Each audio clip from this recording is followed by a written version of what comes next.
Hi hello welcome back. ഇന്നത്തെ video സ്റ്റിച്ചിങ്ങും കട്ടിങ്ങും ഒന്നുമല്ല. നമ്മളിതുവരെ ചെയ്തിട്ടുള്ള കുറച്ച് അനാർക്കലീസിൻ്റെ ഫോട്ടോസ് വീഡിയോസൊക്കെ ഒന്ന് നിങ്ങളായിട്ട് ഷെയർ ചെയ്യാനായിട്ട് വന്നതാണ്. ഓരോ ഡ്രസ്സിനും ഓരോ കഥ പറയാനുണ്ടെന്ന് പറയുന്ന പോലെ നമ്മൾ ഓരോ കസ്റ്റമേഴ്സായിട്ടും ഡീൽ ചെയ്യുമ്പോൾ അവരുടെ ഒക്കേഷൻസ്, അതുപോലെ അവരുടെ ഓരോ കാര്യങ്ങൾ, അതൊക്കെ നമ്മളായിട്ട് ഷെയർ ചെയ്യുമ്പോൾ നമ്മൾ ഫസ്റ്റ് ടൈം കോണ്ടാക്ട് ചെയ്യുന്നവരാണെങ്കിലും ചിലർ നമ്മളടുത്ത് ഭയങ്കര ഓപ്പണായിരിക്കും. ചിലർ പിന്നെ അങ്ങോട്ട് നമ്മുടെ എന്താ പറയുക, കുറേ നമ്മളായിട്ട് കണക്റ്റഡ് ആയിരിക്കും. എപ്പോഴും നമുക്ക് മെസ്സേജ് അയക്കും, വിശേഷങ്ങൾ ചോദിക്കും, എന്തെങ്കിലും പെരുന്നാൾ അങ്ങനെയൊക്കെ വരുമ്പോൾ നമ്മൾ വിഷ് ചെയ്യും. അങ്ങനെയൊക്കെ ചെയ്യുമ്പോൾ ഒരുപാട് സന്തോഷമാണ്. ഇത് നമുക്ക് കാസർഗോഡിലൊരു കസ്റ്റമറാണ്. അവർക്ക് എന്തോ ഒരു ബർത്ത്ഡേൻ്റെ ഫംഗ്ഷന് വേണ്ടിയിട്ട് അവർക്ക് കസ്റ്റമൈസ് ചെയ്തിട്ടുള്ളതാണ്. നമ്മുടെ പേജിൽ തന്നെ ആ ഒരു ചെറിയ റെഡ് ഷെയ്ഡിൽ നമ്മൾ 20 പാനൽ അനാർക്കലിൻ്റെ കട്ടിങ് സ്റ്റിച്ചിങ് കാണിച്ചിട്ടുണ്ടായിരുന്നു. ഞാൻ ആ ഒരു റെഫറൻസിലാണ് നമ്മൾ ഈ ഒരു ഡ്രസ്സ് കസ്റ്റമൈസ് ചെയ്യുന്നത്. ഈ ഒരു ഡ്രസ്സ് അത്യാവശ്യം റീച്ച് ആയതുകൊണ്ട് തന്നെ നമുക്ക് ആ ഒരു പാറ്റേണിൽ ഒരുപാട് ഓർഡേഴ്സ് വന്നിട്ടുണ്ടായിരുന്നു. സത്യം പറഞ്ഞാൽ ഈ അനാർക്കലി എന്ന് വെച്ചാൽ അത്രയും പണിയാണ്. 20 പാനൽ എന്ന് പറയുമ്പോൾ നമുക്കറിയാം, ഓരോ പാനൽസും കട്ട് ചെയ്യണം, സ്റ്റിച്ച് ചെയ്യണം, ലോക്ക് ചെയ്യണം, എല്ലാം അതേ ഒരു പെർഫെക്ഷനിൽ വന്നാലാണ് അത്രയും ഭംഗി ഉണ്ടാവുള്ളൂ. ഇതിൻ്റെ ഒരു വീഡിയോ ഞാൻ കാണിച്ചിട്ടുണ്ടായിരുന്നു. നമ്മൾ ഹെമ്മിങ്ങിൻ്റെ വീഡിയോ കാണിച്ചത് ഈ ഒരു ഡ്രസ്സിൻ്റെ ആയിരുന്നു. അതുപോലെ തന്നെ ഈ ഒരു ബ്ലൂ ഷെയ്ഡ് എന്ന് പറയുമ്പോൾ ഇത് ഇവരുടെ ഹൗസ് വാമിങ്ങിന് വേണ്ടിയിട്ടുള്ള ഒരു കസ്റ്റമൈസേഷനായിരുന്നു. മോം ആൻഡ് ഡോട്ടർ കോംബോ ആയിട്ടാണ് ചെയ്യാനുണ്ടായിരുന്നത്. സത്യം പറഞ്ഞാൽ അങ്ങനെ ഓരോ ഒക്കേഷൻസ് കേൾക്കുമ്പോൾ നമുക്കും അങ്ങനെയൊക്കെ എന്നൊക്കെ തോന്നും. ഇൻഷാ അല്ലാഹ് അൽഹംദുലില്ലാഹ് അള്ളാഹുടെ ടൈം ആകുമ്പോൾ എല്ലാം നടക്കും. അപ്പോൾ അതിൽ ഞാൻ ഹെമ്മിങ്ങിൻ്റെ വീഡിയോ ഞാൻ എടുത്ത് വെച്ചിട്ടുണ്ടായിരുന്നു എന്ന് ഞാൻ മുന്നേ പറഞ്ഞിട്ടുണ്ടായിരുന്നു. ആ കട്ടിങ് വിട്ടുപോയെങ്കിലും ഇതിൻ്റെ സ്റ്റിച്ചിങ് ഇതിലുണ്ടായിരുന്നു. അപ്പോൾ ഞാൻ ഗാലറിയിൽ കണ്ടപ്പോൾ ഞാൻ ജസ്റ്റ് ഇതിലൊന്ന് ആഡ് ചെയ്തതാണ്. അപ്പോൾ നമ്മൾ ഇതുപോലൊക്കെയാണ് ഹെമ്മിങ്ങൊക്കെ ചെയ്തെടുക്കുന്നത്. ഓരോ ഡ്രസ്സിനും ഇത്രയും പണിയുണ്ട്. പക്ഷെ എന്നാലും ചിലർക്കൊന്നും കുഴപ്പമില്ല. ചിലർക്ക് ബഡ്ജറ്റ് ഫ്രണ്ട്ലി ആണ് എന്നൊക്കെ പറയാറുണ്ട്. ചിലർ ഇപ്പോൾ ഇത്രയും റേറ്റോ അങ്ങനെയൊക്കെ പറയാറുണ്ട് കേട്ടോ. സംഭവം ക്ലോത്തിൻ്റെ റേറ്റ് വെച്ച് നോക്കുമ്പോൾ ഓക്കെയാണ്. പക്ഷെ നമുക്ക് സ്റ്റിച്ചിങ്ങിന് അത്രയധികം ടൈം എടുക്കുന്നുണ്ട്. അതുപോലെ ഈ ഒരു നോർമൽ നമ്മൾ മടക്കിയടിക്കുന്ന പോലെ അല്ല ഈ ഹെമ്മിങ് ചെയ്യണത്. നമുക്കൊരു ഡ്രസ്സിൻ്റെ അടിഭാഗം മടക്കിയടിക്കാൻ അത്ര എളുപ്പമാണല്ലേ. പക്ഷേ ഈ ഒരു പീസ് കട്ട് ചെയ്ത് അത് ഇതിൽ അറ്റാച്ച് ചെയ്ത് കറക്റ്റായിട്ട് ഈ ഒരു ഇതിൽ കറക്റ്റായിട്ട് നിൽക്കണമെങ്കിൽ കുറച്ച് ക്ഷമയും കുറച്ചൊരു ടൈമും നമുക്ക് ആവശ്യമാണ്.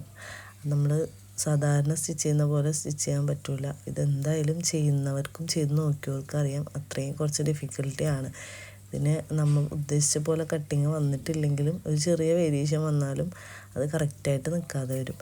അപ്പം അതുകൊണ്ടൊക്കെയാണ് ചില റേറ്റൊക്കെ ഇത്തിരി ഈ സ്റ്റിച്ചിങ് ചാർജ് ഇതിനൊക്കെ കൂടുതൽ വാങ്ങിക്കണത്. അപ്പോൾ കാണുമ്പോൾ നമുക്ക് സിമ്പിളായിട്ട് തോന്നുന്നുണ്ടെങ്കിലും സ്റ്റിച്ച് ചെയ്യുന്നവർക്കറിയാം ഇതിന് എത്രയും ടൈം കൺസ്യൂമിങ് ആണെന്നും ഒക്കെ. ഇവർ നമുക്ക് ആ ഒരു പീച്ച് ഷെയ്ഡിൻ്റെ തന്നെയാണ് ബേബിക്കും റെഫറൻസ് പറഞ്ഞിട്ടുണ്ടായിരുന്നത്. അപ്പോൾ ഞാനാണ് പറഞ്ഞത് ഇങ്ങനൊരു പാറ്റേൺ ചെയ്ത് നോക്കുമെന്ന് പറഞ്ഞപ്പോൾ അവർക്കത് ഇഷ്ടപ്പെട്ടു. അപ്പോൾ ഈ ഒരു പാറ്റേണിലാണ് മോം ആൻഡ് ഡോട്ടർ കോംബോ നമ്മൾ സെറ്റ് ചെയ്തെടുത്തിട്ടുള്ളത്. ഇപ്പോൾ കൂടുതലും എല്ലാവരും ഇങ്ങനെയാണല്ലോ ചൂസ് ചെയ്യുന്നത്, മോമും ബേബിയും സെയിം ആയിട്ട്. സത്യം പറഞ്ഞാൽ ഞാനും എൻ്റെ മക്കളും കൂടിയിട്ട് ഒരിക്കതുപോലെ ഞങ്ങൾ ഇടാറുണ്ട്. എന്നാലും നമുക്കൊരു ഫങ്ഷൻ ഉണ്ടായിരുന്നു. ഞങ്ങൾ 3 പേരും കൂടിയിട്ട് ഇതുപോലെ പോണ സമയത്ത് പോലെ ഷോപ്പിൽ കയറേണ്ട ആവശ്യമുണ്ടായിരുന്നു. അപ്പോൾ ഷോപ്പിൽ കയറാൻ വേണ്ടി ഞങ്ങൾ വണ്ടിയിൽ നിന്ന് ഇറങ്ങി ക്രോസ് ചെയ്യാൻ വേണ്ടി നിന്ന സമയത്ത് നമുക്കെന്നെ പിന്നെ എന്തോ പോലെ തോന്നി. സത്യത്തിൽ എല്ലാവരും നമ്മളൊക്കെ വാവ് എന്നൊക്കെ. അപ്പം അങ്ങനെയൊക്കെ വരുമ്പോൾ നമുക്ക് സന്തോഷമാണ്. എന്നാലും ചിലപ്പോൾ നമുക്കൊരു ബാഡ് അടിക്കാറുണ്ട് കേട്ടോ. പിന്നെ നമുക്ക് വരുന്നൊരു കാര്യം എന്ന് വെച്ചാൽ, ചിലപ്പോൾ വർക്ക് വരുമ്പോൾ അല്ലെങ്കിൽ സീസൺ വരുമ്പോൾ അതെല്ലാം ഒരുമിച്ചായിരിക്കും വരിക. അപ്പോൾ നമുക്കിത് എന്താ പറയുക, എല്ലാം കൂടിയിട്ട് മാനേജ് ചെയ്യാനും ബുദ്ധിമുട്ടായിരിക്കും. അതുപോലെ തന്നെ നമുക്ക് മെയിൻ പ്രശ്നം വരുന്നത് വീഡിയോ എടുക്കാൻ പറ്റില്ല. സ്റ്റിച്ചിങ് കഴിഞ്ഞിട്ടുള്ള ഇതുപോലുള്ള വീഡിയോസ് മാത്രമേ നമുക്ക് എടുക്കാൻ പറ്റാറുള്ളൂ. അതുകൊണ്ടാണ് യൂട്യൂബിലൊക്കെ നമ്മൾ വീഡിയോസ് ഇടാനും ഒക്കെ ലേറ്റ് ആവുന്നത്. ഈ ഒരു കസ്റ്റമർ എന്ന് പറഞ്ഞാൽ ഈ ഒരു ഡ്രസ്സോടുകൂടി അത്രയും നമ്മളായിട്ട് കമ്പനി ആൻഡ് അത്രയും നല്ല ക്ലോസ് ആയിട്ടുള്ളൊരു കസ്റ്റമറായിരുന്നു. ആളുടെ വീട് വരുന്നത് മലപ്പുറമാണെന്ന് തോന്നുന്നു, മലപ്പുറത്താണ്. അപ്പം ആളാണെങ്കിൽ പ്ലസ് സൈസാണ്, 5XL ആണ് സൈസ് വരുന്നത്. എനിക്കിപ്പോൾ ഞാൻ മെഷർമെൻറ്റ്സ് ഞാൻ ചോദിച്ചു. അപ്പോൾ എൻ്റെ അടുത്ത് പറഞ്ഞ് മെഷർമെൻറ്റ് എടുക്കാനൊന്നും പറ്റൂല എന്ന് പറഞ്ഞപ്പോൾ ഞാൻ പറഞ്ഞു, എന്നാൽ ബസ് സൈസും ലെങ്ത്തും പറഞ്ഞു തന്നാൽ മതി, ഒരു ഫോട്ടോ കൂടി അയക്കാൻ പറഞ്ഞു. അപ്പോൾ എന്നിട്ട് ഞാൻ ഒരു 5XL സൈസിൽ നമ്മൾ എല്ലാ ചാർട്ടൊക്കെ എഴുതി ഒക്കെ സെറ്റ് ചെയ്ത് വെച്ചു. അത് കഴിഞ്ഞിട്ട് പിന്നെ ആൾക്ക് എന്താ പറയുക, ആളെനിക്ക് ഫോട്ടോ അയച്ചപ്പോൾ നമ്മൾ നോർമലി എഴുതുന്ന ഒരു സൈസിനേക്കാളും കൂടുതലാണ് ആളുടെ സൈസ്. അപ്പം ഞാൻ എൻ്റെ ഒരു ഏകദേശ കണക്കൊക്കെ വെച്ച് ആൾക്ക് സെറ്റ് ചെയ്ത് കൊടുത്തു. സത്യം പറഞ്ഞാൽ അത്രയും സന്തോഷമായി. ആൾ പറയാം, എനിക്ക് എന്നെ കറക്റ്റായിട്ടൊരു അളവ് പോലെ എടുക്കാണ്ട് എനിക്ക് ഇത്രയും ഒരു, പ്രത്യേകിച്ച് പ്ലസ് സൈസുകാർക്ക് സൈസ് കിട്ടാനും ഇഷ്ടപ്പെട്ട ഡ്രസ്സ് ഇടാനും പറ്റാത്ത ഒരവസ്ഥയാണല്ലോ. അപ്പോൾ അവർക്ക് ഭയങ്കര സന്തോഷമായിരുന്നു കേട്ടോ. സ്ലീവ് ഞാൻ കുറച്ച് ലൂസിൽ തന്നെ ചെയ്ത, ആൾ പിന്നെ കുറച്ചൊന്ന് ഷേപ്പ് ചെയ്തൊന്ന് പറഞ്ഞു, അടിഭാഗം മാത്രം, ബാക്കിയൊക്കെ ഫിറ്റായിരുന്നു, ഓക്കെ എന്ന് പറഞ്ഞു. അതുപോലെ തന്നെ മൂപ്പരുടെ ഒരു ഡ്രസ്സും കൂടി അന്ന് തന്നെ, ഈ ഒരു ഡ്രസ്സ് നമ്മൾ ഓൾറെഡി സെറ്റാക്കിയിട്ടുണ്ടായിരുന്നു. അപ്പോൾ എനിക്കാണെങ്കിൽ അത്രയും ടൈമില്ലാത്ത സമയത്തായിരുന്നു വീണ്ടും എന്നെ വിളിച്ചിട്ട് പറയാം, എനിക്ക് തലേദിവസം ഇടാൻ വേണ്ടിയിട്ട് അവരുടെ ബ്രദറിൻ്റെ മാരേജ്, മീൻസ് അവരുടെ ഫാമിലിയിലുള്ള അവരുടെ ഒരു ഫങ്ഷനാണ്. അപ്പോൾ എൻ്റെ അടുത്ത് പറഞ്ഞു, എനിക്ക് വേറൊരു ഡ്രസ്സും കൂടെ വേണം മെഹന്തിക്ക് ഇടാനായിട്ട്, വേറെ കിട്ടാത്തതുകൊണ്ടാണ് എന്നൊക്കെ പറഞ്ഞപ്പോൾ പിന്നെ ഞാൻ ജോർജറ്റിൽ തന്നെ ഒരു 3 പാനൽ ആയിട്ടൊരു ടോപ്പ് മാത്രമായിട്ട് ചെയ്ത് കൊടുത്തിട്ടുണ്ടായിരുന്നു. അതും ഈ പറഞ്ഞ പോലെ ആൾക്ക് നല്ല ഇഷ്ടമായിട്ടുണ്ടായിരുന്നു, ആൾക്ക് നല്ല ഫിറ്റായി എന്നൊക്കെ പറഞ്ഞു. അതിനുശേഷം ഇതിനും ആൾ നമുക്കൊരു ഓർഡർ തന്നിട്ടുണ്ടായിരുന്നു. ഇപ്പോഴും എന്തെങ്കിലുമൊക്കെ വീഡിയോസോ ഫോട്ടോസൊക്കെ ഉണ്ട്, അതൊക്കെ എനിക്ക് ഷെയർ ചെയ്യും, ഇതുപോലെ ചെയ്യാൻ പറ്റുമോ എന്നൊക്കെ ചോദിച്ചിട്ട് ഇടയ്ക്കിടയ്ക്ക് അയക്കണ ഒരാളാണ്. അപ്പോൾ തന്നെ ഇത് അവരുടെ ഫാമിലിയിലുള്ള ഒരു ഫങ്ഷന് വേണ്ടിയിട്ട് 2 ഡ്രസ്സ് ഉണ്ടായിരുന്നു, ഈ ഒരു കളറും അതുപോലെ ഈ റെഡിലും കുറച്ച് പാർട്ടി വെയറായിട്ട് തന്നെ ചെയ്തതാണ്. ഇതിനൊന്നും ഡീറ്റെയിൽഡ് വീഡിയോ എടുക്കാനോ ഒന്നും പറ്റിയിട്ടില്ല, എല്ലാം സെയിം ഡേ ഡിസ്പാച്ച്.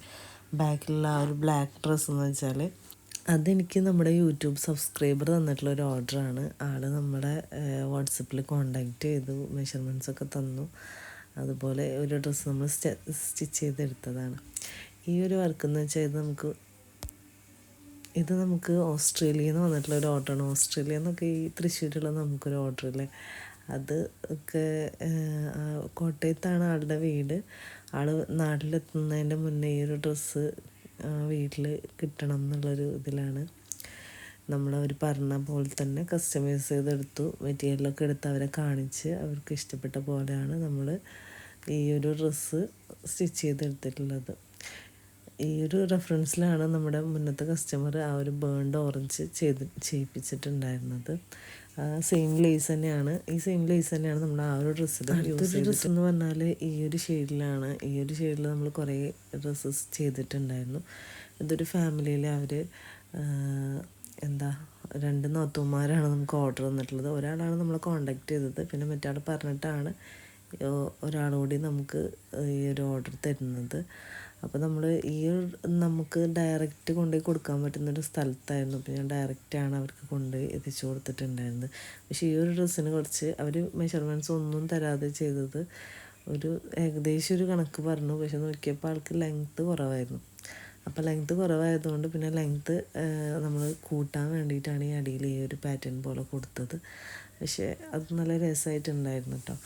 അങ്ങനെ ഈ ഒരു ഡ്രസ്സും പിന്നെ ഇതായിരുന്നു നമ്മുടെ ഡ്രസ്സിൻ്റെ ഫസ്റ്റത്തെ ഒരു ലുക്ക്. ഇതല്ല, മറ്റേ ഡ്രസ്സാണ്. ഫസ്റ്റ് ലുക്ക് ഇങ്ങനെയായിരുന്നു. പിന്നെ അവർക്ക് ലെങ്ത്ത് കൂട്ടണം, ആൾ ഇട്ട് നോക്കിയപ്പോൾ ലെങ്ത്ത് കുറവ്, നല്ല ഹൈറ്റുള്ള ആളാണ്. അപ്പോൾ എനിക്കൊരു മെഷർമെൻറ്റും തന്നിട്ടുണ്ടായിരുന്നില്ല. പിന്നെ അതൊന്ന് അറ്റാച്ച് ചെയ്ത് കൊടുത്തിട്ട് ഇതുപോലെ ലേസും കൂടിയും കൊടുത്തിട്ടാണ് ചെയ്തിട്ടുണ്ടായിരുന്നത്. ഇതൊരു 20 പാനൽ അനാർക്കലി തന്നെയാണ്. ഇതെൻ്റെ മോളാണ്, മോൾക്ക് വേണ്ടി ചെയ്ത വർക്കാണ്. ഈ ഒരു ഡ്രസ്സ് നമ്മുടെ കസ്റ്റമറിന് വേണ്ടി ചെയ്തതാണ്. ആൾക്ക് തന്നെ സ്കേർട്ട് പലാസോ ബോട്ടം വേണമെന്ന് പറഞ്ഞാൽ അതൊക്കെയാണ് ചെയ്തിട്ടുണ്ടായിരുന്നത്. എല്ലാം കഴിഞ്ഞ് കയ്യിൽ കിട്ടിയപ്പോൾ ആൾക്കിത് വേണ്ട, ഇതൊരു രസമല്ല, ഇത് പുറത്ത് പോകുമ്പോൾ ഇടാൻ പറ്റുമോ എന്നൊക്കെയാണ് എൻ്റെ അടുത്ത് ചോദിച്ചത്. സംഭവം കുറച്ച് ലൂസ് ഉണ്ടായിരുന്നു, അതൊന്ന് ഷേപ്പാക്കി ഞാനിട്ടപ്പോൾ ഇങ്ങനെയാണ്. കുഴപ്പമൊന്നും എനിക്ക് തോന്നിയില്ല, കണ്ടവരൊന്നും കുഴപ്പമായിട്ട് ആരും പറഞ്ഞില്ല. പക്ഷെ എന്തോ അവർക്ക് ഇഷ്ടപ്പെട്ടില്ലെങ്കിൽ അവർ ഇങ്ങനെ പറയുമായിരിക്കും. ഞാൻ പിന്നെ അതിന് റീപ്ലൈ ആയിട്ടൊന്നും കൊടുത്തില്ല. ഓക്കെ, ഇഷ്ടമായില്ലെങ്കിൽ തിരിച്ചയച്ചേക്ക്, അത്രേ നമ്മൾ പറഞ്ഞിട്ടുള്ളൂ. അങ്ങനെ അവരുടെ പേയ്മെൻറ്റ് നമ്മൾ തിരിച്ചു കൊടുത്തിട്ട് ആ ഡ്രസ്സ് വാങ്ങിയിട്ടുണ്ട്. ഇനിയിപ്പോൾ അതിൻ്റെ ബോട്ടം അവിടെ ഇരിക്കുന്നുണ്ട്. ഇനിയിപ്പോൾ അതിനൊരു ടോപ്പും ചെയ്തിട്ട് ഇനി മോൾക്ക് ഇടുക, അങ്ങനെ എന്തെങ്കിലും ചെയ്യാമെന്നാണ് വിചാരിച്ചിട്ടുള്ളത്. പിന്നെ അവർക്ക് ഇഷ്ടപ്പെട്ടില്ല, അത്രയും ബോറെന്നൊക്കെ പറയുമ്പോൾ പിന്നെ നമുക്ക് ഒന്നും പറയാനില്ലല്ലോ. അപ്പം അങ്ങനെ ഈ ഒരു ഡ്രസ്സിൻ്റെ റെഫറൻസിലാണ് ആ ഒരു വർക്ക് വന്നത്. ഈ ഒരു കസ്റ്റമർ എന്ന് വെച്ചാൽ നമുക്കിപ്പോൾ വീണ്ടും ഒരു ഓർഡറും കൂടി തന്നിട്ടുണ്ട്. ദുബായിൽ നിന്നുള്ള കസ്റ്റമറാണ്. ഇപ്പോൾ എന്താ പറയുക, അങ്ങനെ ഇവരുടെ ഫോട്ടോ ഞാൻ കാണിക്കാം. പക്ഷെ ചില സമയത്തൊക്കെ നമുക്ക് അങ്ങനത്തെ ഒരു നെഗറ്റീവ് കമൻറ്റ് വരുമ്പോൾ, എനിക്കങ്ങനെ ഇതുവരെ വന്നിട്ടില്ല. ഫസ്റ്റ് ടൈമാണ് അങ്ങനെ ഒരു കമൻറ്റ് കിട്ടിയത്. സത്യത്തിൽ എനിക്ക് ഭയങ്കര സാഡായിരുന്നു. മതി, ഇതൊക്കെ നിർത്താം എന്നൊക്കെ തോന്നി. എനിക്കും അതൊരു ഹറിബറി ആയിട്ടാണ് ഞാനിത് അയച്ചു കൊടുത്തിട്ടുണ്ടായിരുന്നത്. ഡീറ്റെയിൽ ആയിട്ട് ഞാൻ ആ ഡ്രസ്സ് കണ്ടിട്ടില്ല. ഇനിയിപ്പോൾ എന്തെങ്കിലും പ്രശ്നം ഉണ്ടാവുമായിരിക്കും എന്ന് തന്നെ ഞാനും വിചാരിച്ച്. സംഭവം കൈ കിട്ടിയപ്പോൾ ഞാൻ ഓക്കെയാണ്, എനിക്ക് കുഴപ്പമില്ല, എനിക്ക് അങ്ങനെ പ്രശ്നങ്ങളൊന്നും ഉണ്ടായില്ല. ഇനിയിപ്പോൾ അവർക്ക് ലൂസാണെങ്കിൽ തന്നെ അത് ഷേപ്പ് ചെയ്യാനുള്ളൊരു ഓപ്ഷൻ ഉണ്ടായിരുന്നു, അല്ലെങ്കിൽ നമ്മൾ തന്നെ ചെയ്ത് കൊടുക്കുമായിരുന്നു. പിന്നെ അവർ അങ്ങനെയൊക്കെ പറഞ്ഞപ്പോൾ പിന്നെ ഇനി അതിൽ വേറെ എന്തെങ്കിലും ചെയ്യണമെന്നും ചോദിക്കാൻ എനിക്കും തോന്നിയില്ല. അപ്പോൾ അവരുടെ പേയ്മെൻറ്റ് കൊടുത്താൽ പിന്നെ അത് കഴിഞ്ഞല്ലോ. അതുകൊണ്ട് പിന്നെ അതവിടെ അവസാനിപ്പിച്ചു. ഇത് നമുക്ക് അടുത്തുനിന്നുള്ളൊരു ഓർഡർ തന്നെയായിരുന്നു. നമ്മുടെ അടുത്തുള്ള ആളാണ് നമുക്ക് ഈ ഒരു ഡ്രസ്സ് ഓർഡർ തന്നിട്ടുള്ളത്. ഇത് നമ്മുടെ കസ്റ്റമറാണ്, കസ്റ്റമർ അയച്ചെന്ന പിക്കാണ്. ഇത് നമ്മുടെ സബ്സ്ക്രൈബർ നമ്മുടെ വീഡിയോ കണ്ടിട്ട് സ്റ്റിച്ച് ചെയ്ത ഡ്രസ്സാണ്. ആൾ നല്ല അടിപൊളിയായിട്ട് തന്നെ ചെയ്തെടുത്തിട്ടുണ്ട്. അപ്പോൾ ഇതുപോലെ ആരെങ്കിലുമൊക്കെ ചെയ്തിട്ടുണ്ടെങ്കിൽ നമുക്ക് ഫോട്ടോസ് അയച്ചു തരാം. പുതിയ വീഡിയോ ആയിട്ട് കാണുന്നതായിരിക്കും. എല്ലാവർക്കും ബൈ, താങ്ക് യു.